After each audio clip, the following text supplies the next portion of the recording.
নমস্কাৰ বিন্দু ইনফো ব্লগে অসমীয়াৰ বাপতি সাহোন ৰঙালী বিহুলৈ সকলোকে স্বাগতম জনাই আৰম্ভ কৰিছো আজিৰ গৰু বিহুৰ গৰুক গা ধোৱাৰ এটি ভিডিঅ' এয়া গা ধুৱাইছে গৰু এনেদৰে গা ধুৱাইছে আজি গৰু বিহু গৰুক মাহ হালধিৰে নুৱাই ধুৱাই ৰাতিপুৱাই এনেদৰে এয়া পুখুৰীত এয়া গৰু গৃহস্থ এয়া গা ধুৱাই আছে এনেদৰে গা ধুৱাব এই গা ধোৱাৰ পাছতে ইয়াৰ পাছত গৰু ছাট মাৰিব লাও বেঙেনা কেৰেলা ইত্যাদিৰে ছাট মাৰিব ছাট মৰাৰ পাছত আজি গৰুবিলাক এৰি দিব পথাৰত মুকলিকৈ ইহঁতিও যাতে আনন্দ ফূৰ্তি কৰি আজি মুকলিকৈ চৰিব পাৰে আজি এৰি দিব তাৰ পাছত পাছবেলালৈ আকৌ এই কৃষক বা এই গৰু ৰখীয়াবিলাক আহিব আৰু দীঘলতিৰে কোবাই ঘৰলৈ নিব ঘৰত নতুন পঘাৰে আদৰিব আৰু জাক দিব গৰুক আজি পিঠাও খুওৱা হ'ব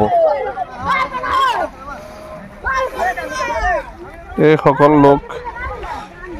সকল লোকে গৰু গা ধোৱাৰ পাছত সিহঁতি নিজেও গা ধুবৰ কাৰণে চেষ্টা কৰিছে আৰু কিছুমান ঘৰা-ঘৰি গৈছেগৈ কিছুমান ঘৰলৈ গৈছেগৈ আজি যেহেতু অসমীয়াৰ প্ৰাণৰ উৎসৱ ৰঙালী বিহু এই ৰঙালী বিহুত উখল মাখল পৰিৱেশ চহা কৃষক গৰুক এই এনেকুৱা পুখুৰীত গা ধুৱাই